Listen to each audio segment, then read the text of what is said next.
Marvel Rivals has 33 different characters in this game, and we're going to narrow this down to the best 8 you should be using right now. Now, of course, this list will change going into the future with changes to these characters, buffs and nerfs, and on top of that, we will be getting additions to new characters as well. So if you want to see an updated list in the future, please subscribe. My first Vanguard character is Groot.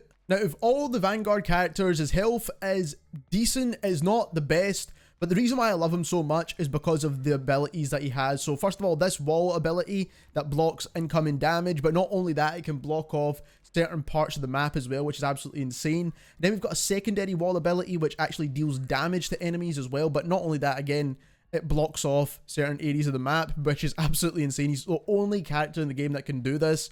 And then his attacks are doing a good amount of damage, which is the main thing, but obviously it's not a fully ranged attack. It's only kind of like semi-ranged. And then the Spore Bombs are not too bad as well, at doing damage at a pretty far distance, but it doesn't really do too much damage there, so that's something you do need to keep in mind. But the ultimate ability is absolutely insane here, so this is something that you can definitely take advantage of because it kind of clusters enemies together, do a little bit extra damage on them, but is mainly for the 2 wall abilities. Now, the cool thing about this wall ability is that if you stand next to it, you actually get additional armor as well. So if you're trying to deal damage, you don't actually need to sit behind the wall. My next favorite Vanguard character is Venom. I think Venom's an absolutely easy character to use in this game, and for many reasons. He's got a good amount of health, pretty similar to Groot, and his attacks are pretty decent as well. Does a good amount of damage there too. The other good thing is that he can actually web sling, but he's only got 1 sling compared to Spider-Man's like 3 or 4 or something like that, which I wish he did have a bit more because I think it would make him a bit more of a solid character when it came to movement, and I think that would make it a slightly better Vanguard character for movement in particular. Main ability here, he actually gains himself more armor if you press R1 for a short length of time, which is pretty solid. And then lastly, we've got the final attack, which is the L2, and that doesn't really do too much, which is the only issue. Now, the good thing is that this ability, which is the ultimate, is pretty solid at taking out large areas of enemies. He's also got the ability to run on walls, similar to Spider-Man, and also crawl up walls, so definitely keep that in mind. So if you're trying to kind of get away or escape certain aspects. The final Vanguard character I've got on my list is Doctor Strange, and Doctor Strange is by far the best in my personal opinion. So first of all, one of the main abilities is that you can actually have a portal. So you can actually put 2 portals in random locations, and then that is you kind of sorted there. So once you've made the 2 portals, you can then jump through them. So as you can see here, jump through the portal. You can shoot through them as well. You can do a lot of different things. Now, his actual main shooting ability is pretty solid too. It does a decent amount of damage. So as you can see here, you can shoot through this portal. And the main ability does do a good amount of damage too, as you can see here. So it's about 3 or 4 shots if you land every single shot to kill an opponent. Now, also, one of the main things I really do like is that he has a shield. So that is something that you can definitely use, and this just turns on and off whenever you want to use it, which is one of the better things compared to Groot's shield. So that is why I personally prefer Doctor Strange. So if you are trying to protect your teammates, Doctor Strange is one of the best ways to go. The other ability is that he shoots himself up into the air, and then you can stay up here for a little while. As you see, you've got a couple of seconds to do that, and then you can ascend and descend whilst you're doing that at the same time. The ultimate ability basically allows you to get the souls out of the body of the enemy. Then you take and attack it, but it's only for a very short length of time. So to be honest, it's not the best ultimate ability. I just think Doctor Strange's basic abilities are absolutely solid. Moving on into the duelists now, and one of my personal favourites and one of the more powerful ones is the Winter Soldier. And the Winter Soldier is really good because he just deals a ton of damage, man. That is kind of his main thing. As you can see here, deals so much damage. He's got 3 shots only, but the good thing is that if you use the bionic arm ability, he actually recharges his shots, so you can still get those shots off at close range. Also, like, obviously you can do melee attacks, but that doesn't reload your gun. You can reload it manually as well, of course. And then he's got like the kind of burst arm as well, which is pretty cool too. The only issue is that his movement isn't the best, which I wish it was. I wish his movement was a little bit better. But again, that is only something you need to keep in mind. But he's got a dash ability as well, And then we've got the ultimate ability, which is pretty solid too. As you can see, deals a ton of damage. Now, he's a very simple character to use, but very effective just because of the fact that he does deal that ton of damage in general. So that's just something you do need to keep in mind when using him, and he's just a really, really solid choice when it comes to dealing damage. So the next character I want to talk about is probably the most powerful character in my personal opinion when it comes to the duelists, and that is Moon Knight. Moon Knight's got such crazy abilities. So first of all, you've got the zip line, which is kind of similar to Spider-Man's web sling, but not quite as fast or as effective. You can glide as well, which is not too bad as well, so you can do that.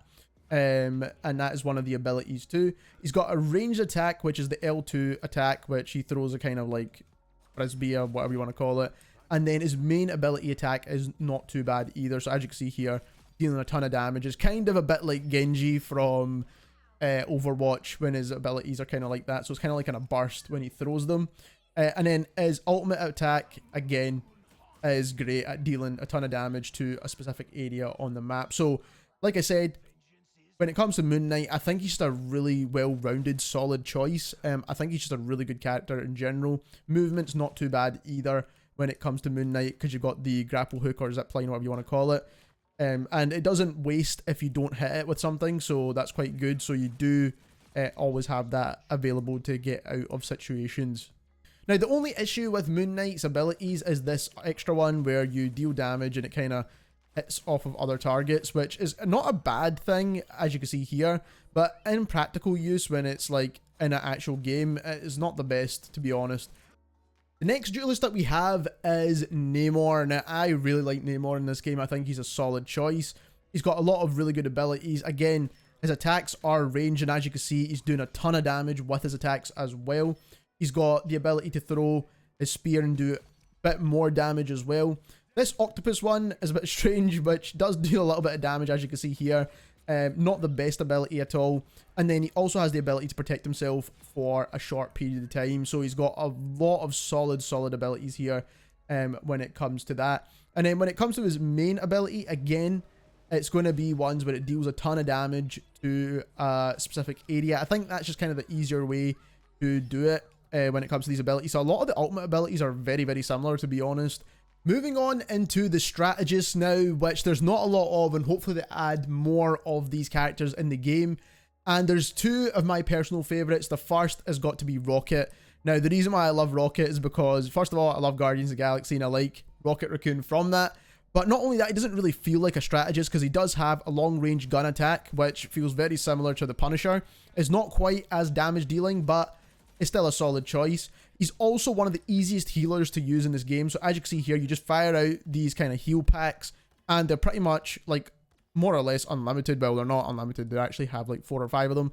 But again, these heal packs just keep going, man. You can just heal your teammates and it's just so easy to use. He's got a jetpack which boosts him forward, but as you can see here, that's nothing too powerful, to be honest. It's not like it's an attack of any kind. And then we do have the ability to basically revive a teammate as well, which is actually a really, really solid thing to have, especially if you've got a lot of damage dealing players in your team. And then the ultimate ability is also really amazing as well, because it basically grants all the players that come near it more damage dealing ability. So as you can see here, Rocket himself actually gets that damage boost. So this is one of my favorite strategists to use, if not the favorite strategist to use, in my personal opinion, just because he's so easy to use. He can also run on walls as well, by the way, so similar to Spider-Man and Venom. This is something that he can do, which is pretty cool as well if you're trying to escape certain situations or stay in certain situations. So like I said, Rocket, definitely the way to go. The final strategist and the actual final character of this video is Adam Warlock. I think he is the best strategist in the game, in my personal opinion. His attacks, first of all, are really good. So as you can see here, he's dealing a good amount of damage. It's a ranged attack as well, which is obviously good for a strategist character because he's not going to have tons of health. Not to mention, his abilities are fantastic. So the L1 ability grants extra health to teammates that are nearby, which is obviously something that you definitely want with a strategist to keep some of your teammates alive. You also can do this kind of ranged attack, which deals a little bit more damage. As you can see there, it's dealt a ton of damage. The ultimate ability brings back a teammate, so it pretty much revives them back into the game. And then also you do have the passive ability to revive yourself as well, so you're not wasting as many kills or deaths essentially to your team. So you've got a lot of abilities here when it comes to Adam Warlock. Now his movement isn't the greatest, but in terms of being a strategist of the game and kind of staying out of the way of fights but supporting your team, those are the top 8 characters in my personal opinion that are currently in the game. Let me know which one's your favorite, because they're all pretty well balanced, to be perfectly honest with you. We're going to cover team ups and we're going to cover stats and a lot of other details regarding this game going into the future, so don't forget to subscribe.